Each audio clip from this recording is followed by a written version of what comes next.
The first thing I noticed at Grandma's funeral was how everyone suddenly remembered her favourite flowers.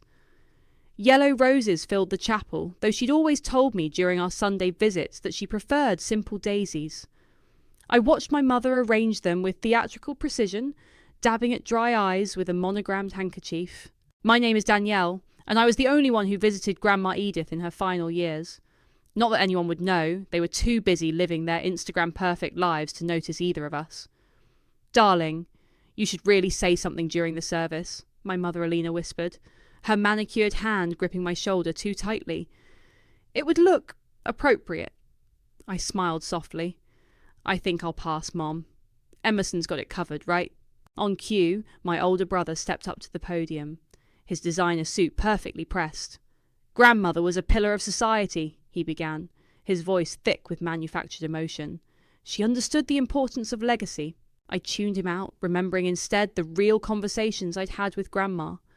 How she'd laugh at my terrible jokes every Sunday afternoon, her eyes crinkling at the corners. How she'd slip me her secret cookie recipe while telling me stories about her youth. How she'd hold my hand and tell me I was stronger than I knew. "Such a shame you never visited her," my cousin Tessa whispered from behind me. She was so lonely in that place. I bit back a response. They never saw me signing in at the care facility every weekend, never noticed the fresh flowers I brought, the books we read together, or the hours I spent just listening to her stories. They were too busy arguing over who would inherit her estate. After the service, Mother gathered everyone in the lawyer's office. Mr. Taylor, a serious man in wire-rimmed glasses, sat behind his desk with a manila envelope. "Let's make this quick," Mother announced, sliding the will across the desk. "We all know Emerson is the natural heir. He's the only one who truly appreciated family obligations." I watched my brother preen, already mentally spending money he hadn't inherited yet. Tessa leaned forward eagerly, probably hoping for a generous cousin's share. My stepfather Antonio checked his phone, bored but present. "Actually," Mr. Taylor cleared his throat, "there's a sealed directive that must be addressed first." Mother's perfectly plucked eyebrows drew together. "What sealed directive?" "The one Grandma Edith filed 3 months ago," I said quietly. The room fell silent as every head turned toward me.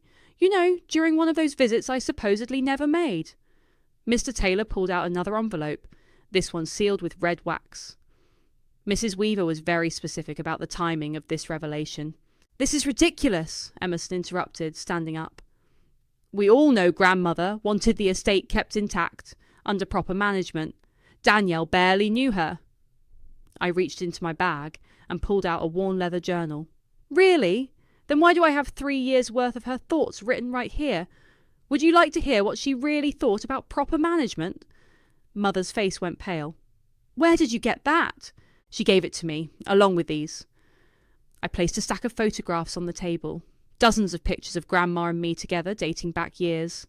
Sunday lunches, holiday celebrations, quiet afternoons in the garden. "Funny how no one noticed I was there."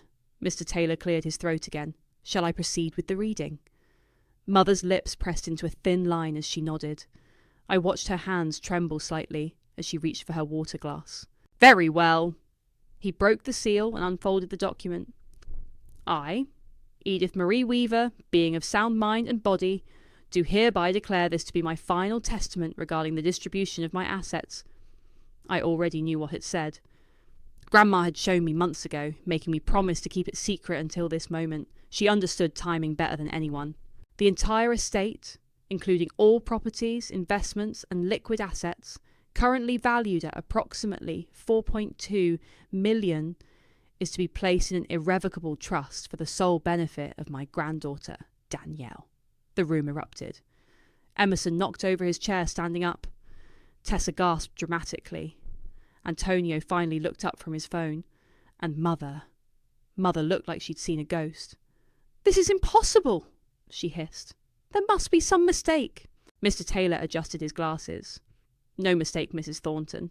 Everything is quite legally binding. Your mother was very thorough." "But why?" Emerson demanded, his face red. "Why her?" I opened Grandma's journal to a marked page and read aloud. "They chose to abandon me. My Danielle chose love. The silence that followed was deafening. I stood up, gathering my things carefully. I think that concludes our business here.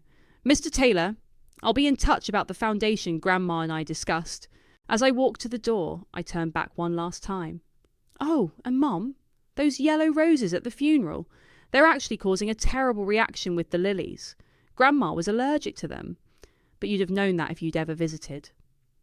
The next morning, I arrived early at Mr. Taylor's office for the formal reading of the trust documents. The leather chair squeaked as I sat down, and I could still smell yesterday's coffee lingering in the air. Are you sure you want to do this? Mr. Taylor asked, organising papers on his desk. We could postpone until things calm down. They won't calm down, I replied, watching the door. Better to rip off the bandage now. Right on cue, Mother burst in, designer heels clicking against the hardwood floor. Emerson trailed behind her, looking like he hadn't slept. Tessa slipped in last, phone already recording. Put that away, Mother snapped at Tessa. This is a private family matter. Nothing's private anymore, Mum, I said quietly.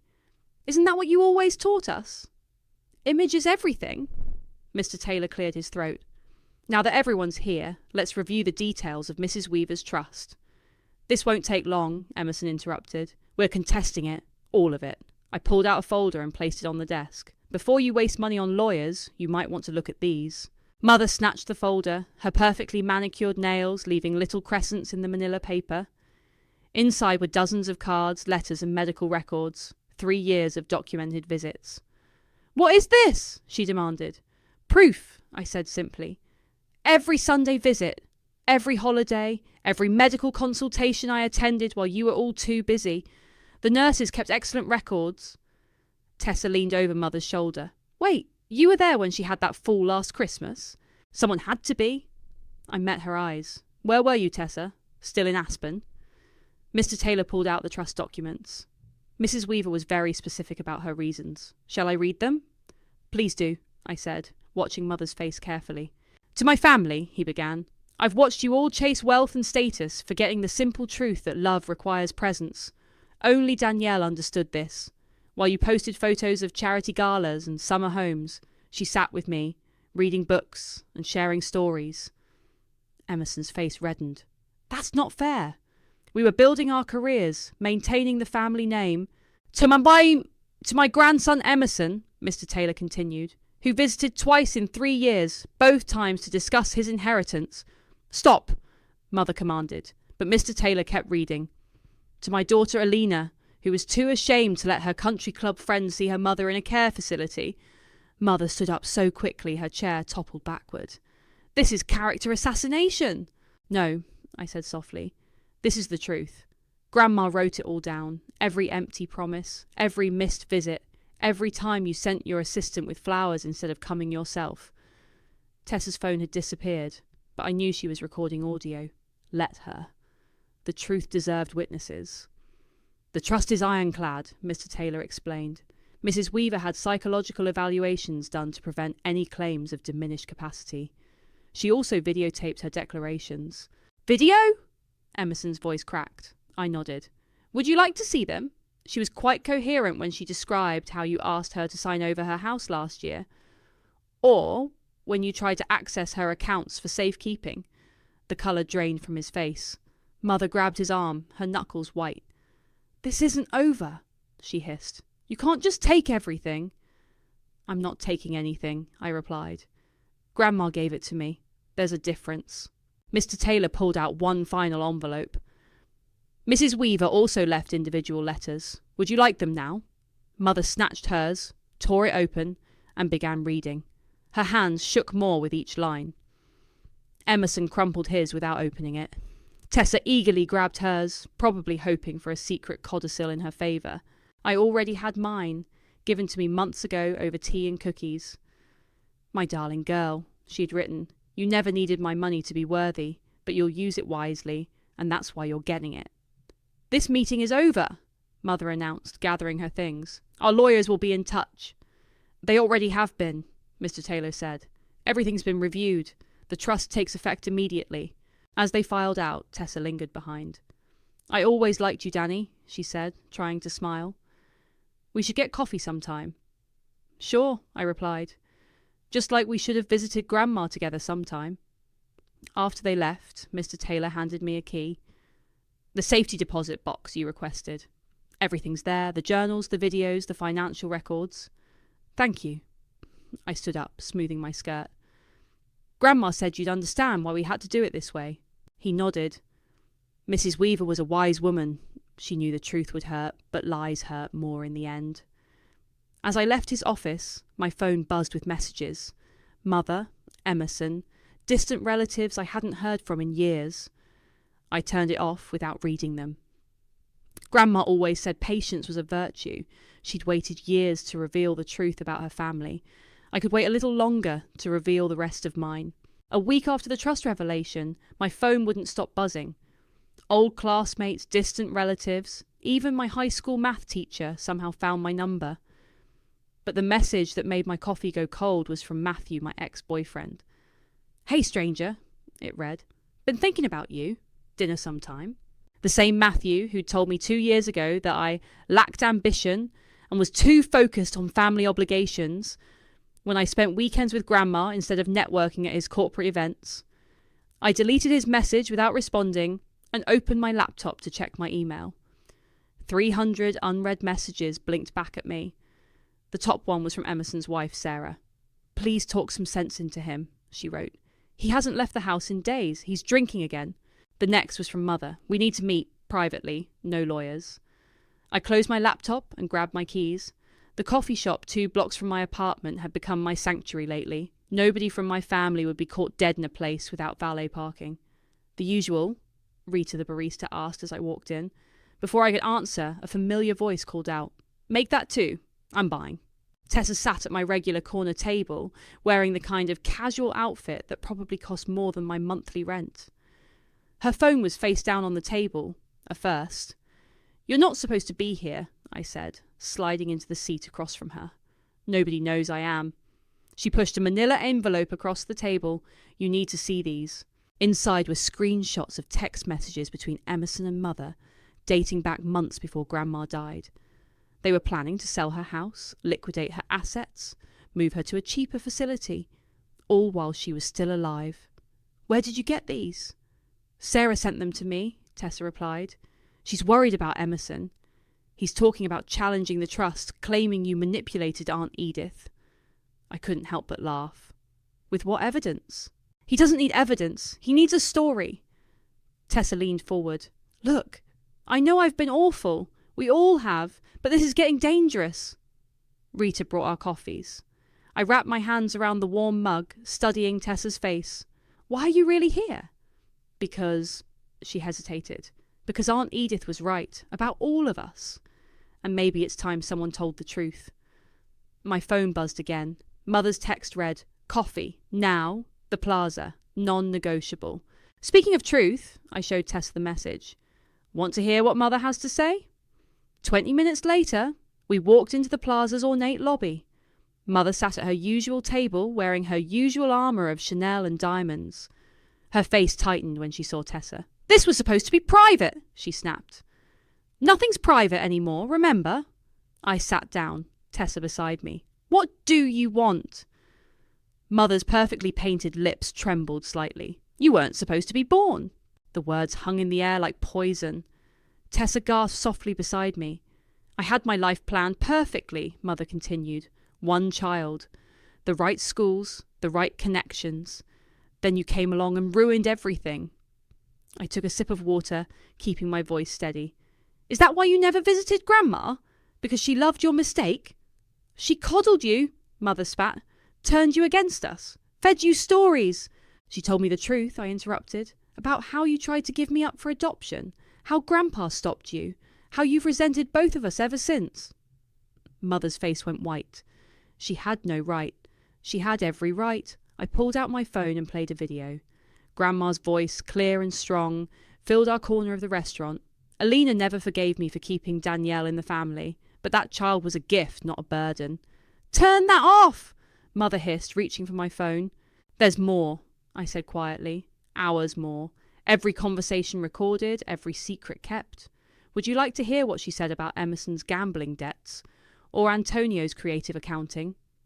Tessa's eyes widened. Mother's hand froze mid-air. What do you want? She whispered. Nothing. I stood up, dropping a few bills on the table for the water. I already have everything I need. Grandma made sure of that. You can't just walk away, Mother called after me. We're family. I turned back one last time. Family shows up, Mother. Family stays. Family loves without conditions or price tags.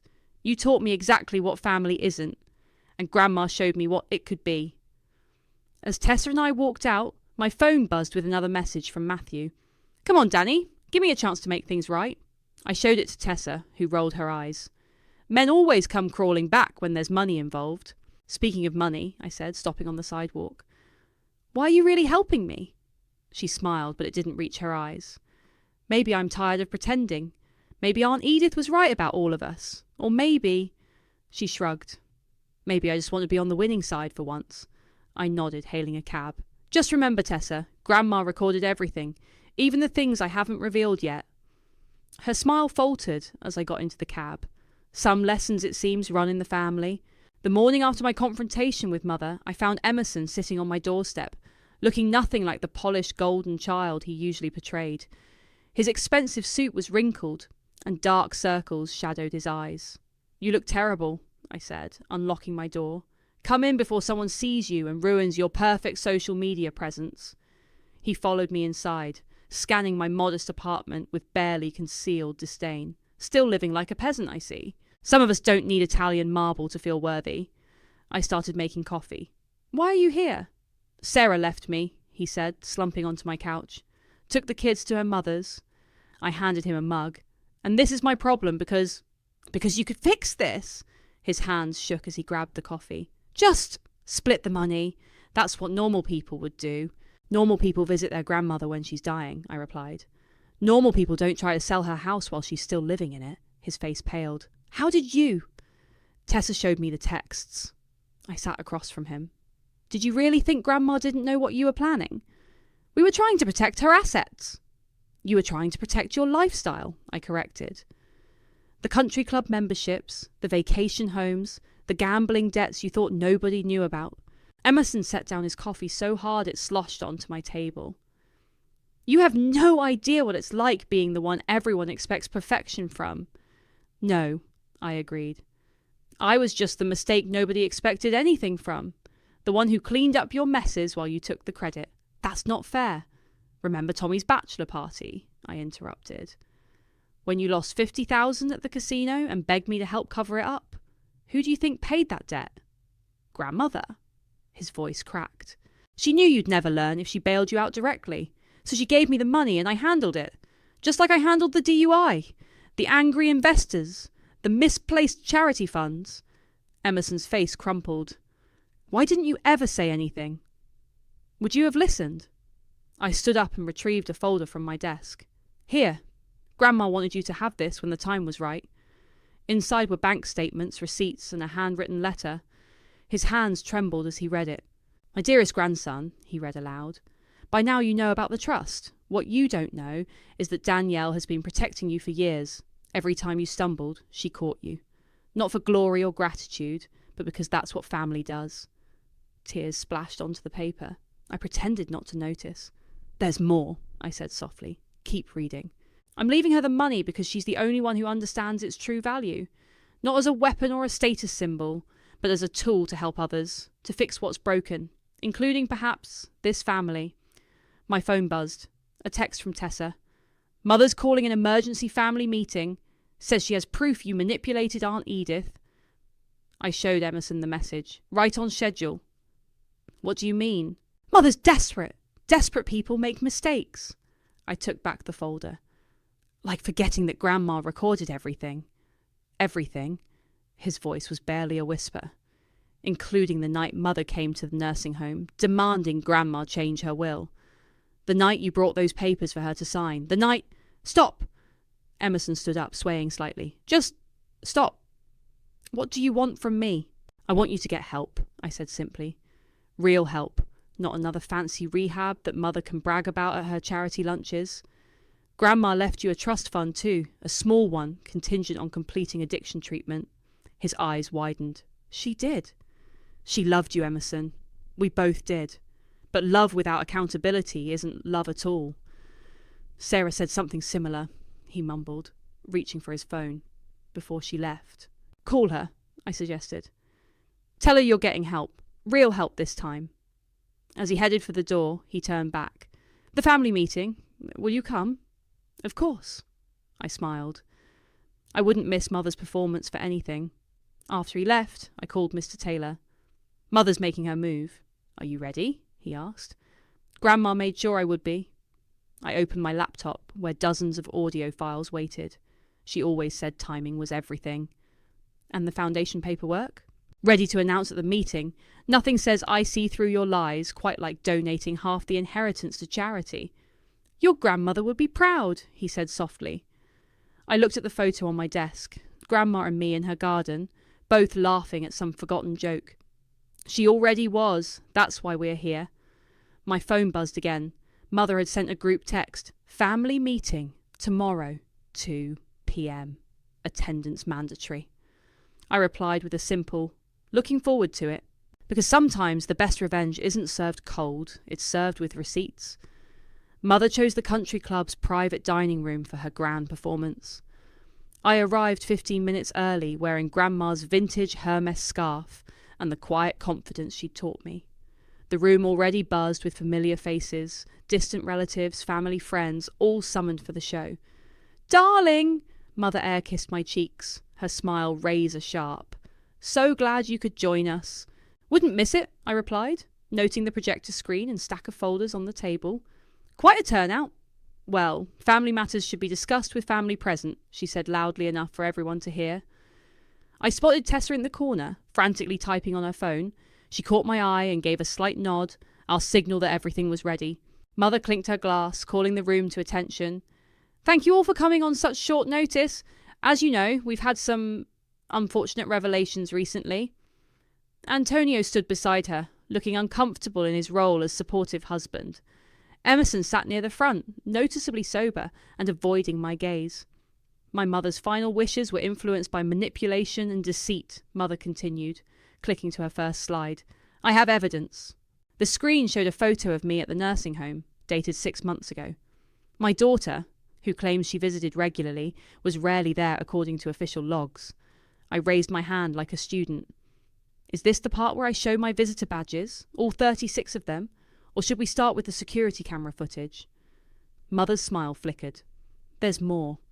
We have testimony from staff members. Former staff members, I corrected. The ones you fired last week for refusing to lie. Should we call them in? They're actually waiting outside. Murmurs rippled through the room. Mother's hand shook as she clicked to the next slide. We also have evidence of financial coercion, she pressed on. Multiple withdrawals from my mother's accounts.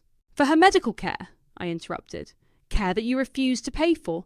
Would you like to see the receipts? Or should we discuss why you diverted her insurance payments to your personal account? The room went silent. Antonio stepped away from Mother, his face ashen. You don't understand, Mother's voice cracked. Everything I did was for this family's reputation. No, I stood up. Everything you did was for yourself, and now it's my turn to present. I nodded to Tessa, who connected her laptop to the projector.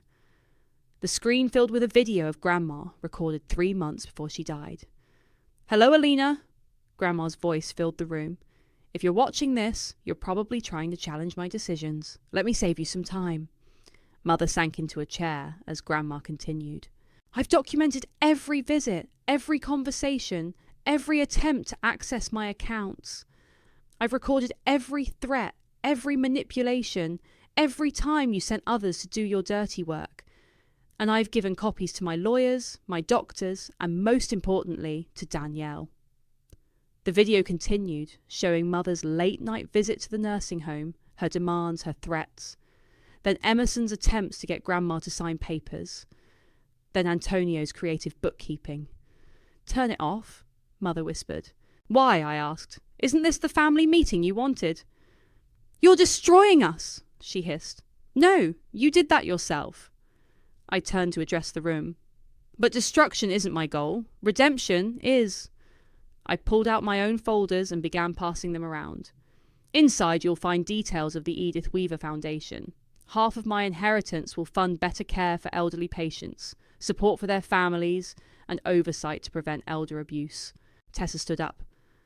I'd like to volunteer for the foundation. Of course you would, Mother snapped. Always switching sides. No, Mother, I said quietly.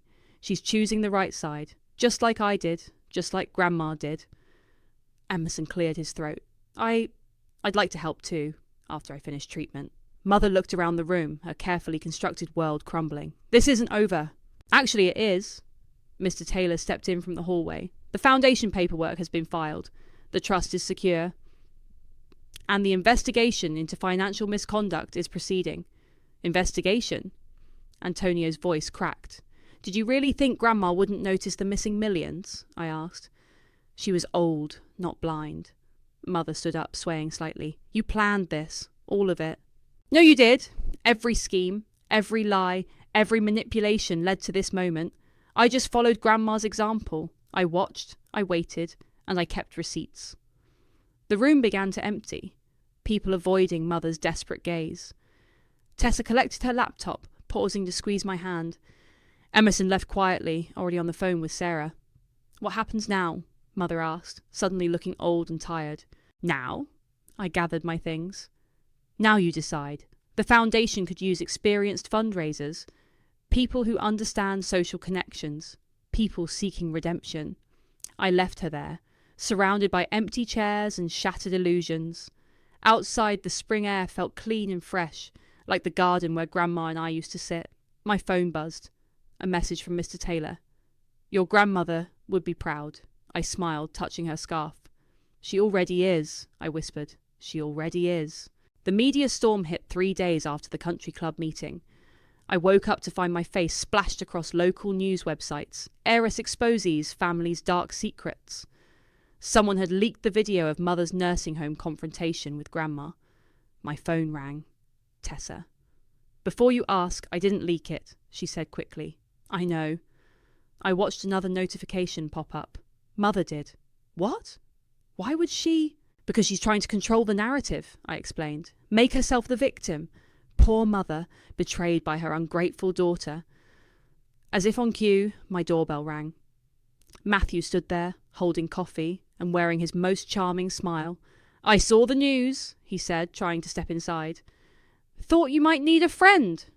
I blocked the doorway. Like you needed a friend when you dumped me for being too focused on family. His smile faltered. Come on, Danny. People change. Yes, they do. Especially when money's involved. I took the coffee and closed the door in his face. My phone buzzed again. This time it was Emerson. Have you seen Mother's interview? He asked without preamble. I pulled up the local news website. There she was, perfectly composed in designer clothes, tears glistening but never falling. My daughter has been poisoned against me, she said to the reporter. My mother's mental state in her final days. Well, we all know how manipulation works. I muted the video. She's desperate. She's dangerous, Emerson corrected. Antonio left her this morning, took everything from their joint accounts. Good thing Grandma saw that coming. I opened my laptop, checking the foundation's accounts. All the money's secure. That's not why I called, Emerson said quietly. I'm checking into rehab today.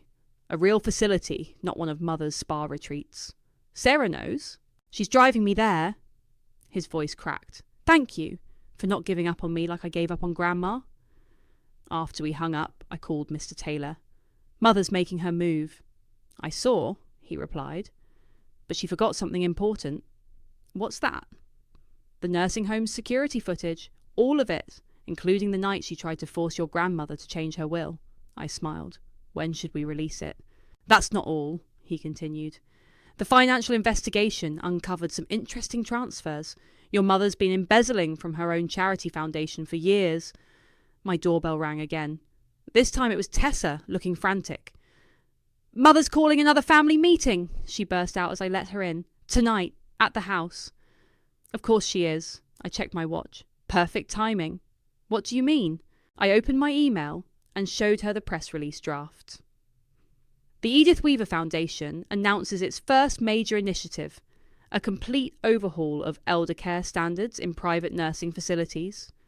You're launching today? In 1 hour, I smiled. Right when Mother's charity board meets to discuss the missing funds. Tessa's eyes widened. You knew about that? Grandma knew everything. She just waited for the right moment. I forwarded her the security footage. Like this moment. My phone lit up with a text from Mother. Family emergency! Meeting at 7 p.m. Your attendance is non-negotiable. Are you going? Tessa asked. No need. I showed her another email. The police will be there instead. The next few hours unfolded like a carefully choreographed dance. The foundation announcement went live, immediately overshadowing Mother's tearful interview. The charity board received anonymous evidence of the embezzlement. The nursing home security footage found its way to investigative reporters. At 6:55 p.m, Tessa sent me a video of police cars pulling up to Mother's house. At 7:15 p.m, Mr. Taylor called. It's done. They're taking her in for questioning. At 7:30 p.m, Matthew tried one last time. I always knew you had potential. Let me help you manage this. I blocked his number. At 8 p.m, I sat in Grandma's garden, now my garden, watching the sunset. My phone hadn't stopped buzzing, but I didn't need to look. I knew what was happening. Mother was learning that actions have consequences. Emerson was taking his first steps toward recovery. Tessa was discovering her own voice. And I was exactly where I needed to be. A final text came through from Sarah. Emerson's settled in.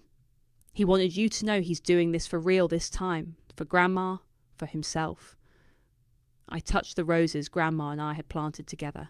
See? I whispered to her memory. Sometimes the quiet ones win. My phone buzzed one last time. A news alert. Socialite arrested. Charity fraud and elder abuse investigation launches. I turned off my phone and sat in the peaceful garden. Grandma always said revenge wasn't about destruction. It was about justice. About truth. About waiting for the right moment to let karma do its work. And karma, it seemed, had perfect timing. 3 months after Mother's arrest, I stood at the podium of the Edith Weaver Foundation's first public event. The ballroom was packed with faces both familiar and new, nurses, caregivers, elderly residents, and yes, even some family members. My grandmother taught me that true wealth isn't measured in dollars, I began, but in the lives we touch and the changes we make. In the front row, Emerson sat with Sarah and their kids, 60 days sober and actually smiling. Beside them, Tessa had traded her designer clothes for a practical blazer, her foundation badge proudly displayed. Today we're announcing our first major initiative, I continued. The Edith Weaver Care Standards program will ensure that no elderly person feels forgotten or abandoned, that no family can prioritise wealth over well-being. A reporter raised her hand. Is this a response to your mother's recent guilty plea? No, I replied firmly. This is a response to every parent who deserves better, every grandparent who built a legacy only to be treated as a burden. The doors at the back of the ballroom opened. Antonio slipped in, looking uncomfortable in his now shabby suit. Our eyes met briefly before he found a seat in the back. We've already partnered with 12 facilities, I announced. Each will receive funding for improved care, family counselling services, and most importantly, oversight. After the presentation, Emerson approached me, his hands stuffed in his pockets.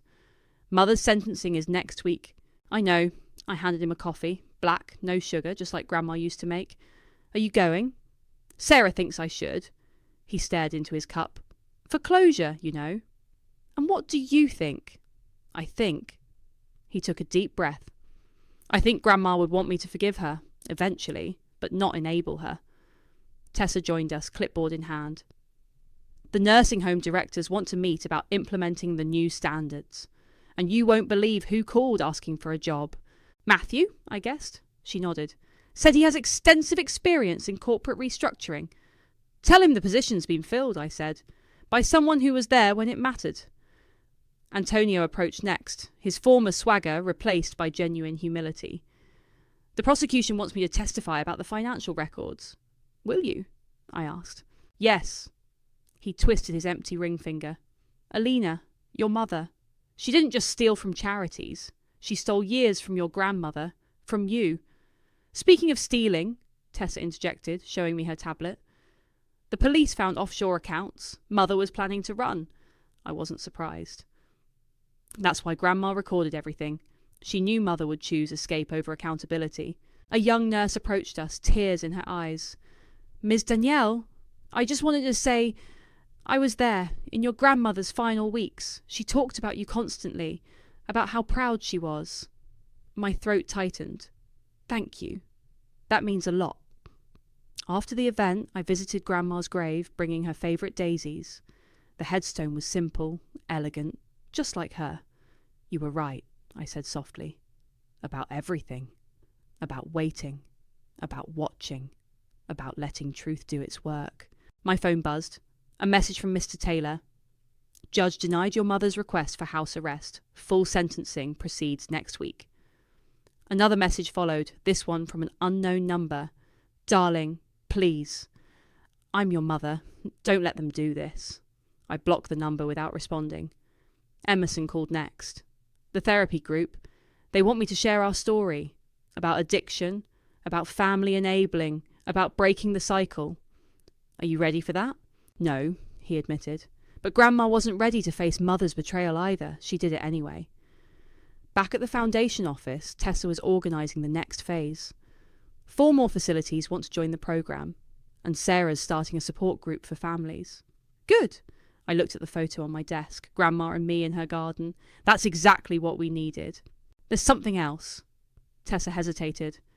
"Antonio found documents. Mother wasn't just stealing from charities. She was stealing from Grandma's medical fund. That's why the care facility had to cut staff." The revelation should have hurt, but I felt only calm. "Add it to the evidence file. The sentencing judge should know everything." "What about forgiveness?" Tessa asked quietly. "Isn't that what Grandma would want?" I touched the locket containing Grandma's photo. Grandma wanted justice. She wanted truth. Forgiveness comes after accountability, not instead of it. As the sun set over the city, I stood at my office window. Somewhere, Mother was facing the consequences of her choices. Somewhere, Emerson was rebuilding his life. Somewhere, families were learning from our story. And here, in this moment, I was exactly where Grandma knew I'd be, carrying her legacy forward, one truth at a time. My phone buzzed one final time, a message from Sarah. "Emerson just got his 60-day chip. He said to tell you Grandma would be proud." I smiled, knowing she already was. The morning of Mother's sentencing, I found an envelope in my mailbox, Grandma's handwriting, dated just weeks before she died. Mr. Taylor must have kept it for this moment. "My dearest Danielle," it began. "If you're reading this, the truth has finally come to light. But truth without compassion is just another weapon." The courthouse steps were crowded with reporters. Tessa met me at the entrance, foundation papers clutched to her chest. "Ready?" she asked. I touched Grandma's locket. Almost. Inside, Mother sat with her lawyer, designer clothes replaced by something simpler. She'd lost weight. Her eyes met mine briefly before darting away. Emerson slipped into the seat beside me, Sarah's hand in his. "Just got the news," he whispered. "The Foundation's first resident advocacy program launches today." "Grandma would have loved that," I replied. The judge entered, and Mother stood. She looked smaller somehow, her shoulders bent under the weight of consequence. "Before sentencing," the judge announced, "the defendant may make a statement." Mother turned, facing not just me, but the entire courtroom. "I've had time to think," she began, her voice trembling, "about choices, about legacy, about what we leave behind." I opened Grandma's letter again, reading silently as Mother spoke. "My daughter," Mother continued, "showed me what real strength looks like, not in mansions or bank accounts, but in quiet visits to a nursing home, in keeping promises, in telling truth. Remember, darling," Grandma's letter read, "revenge satisfies for a moment. Redemption lasts forever." "I can't undo what I've done," Mother said. "I can't give back the years I stole, but I can finally tell the truth. I was wrong. About everything." The judge cleared his throat. "Mrs. Thornton, you've pled guilty to multiple counts of financial fraud and elder abuse. The court sentences you to 5 years imprisonment with mandatory restitution." As they led Mother away, she paused beside me.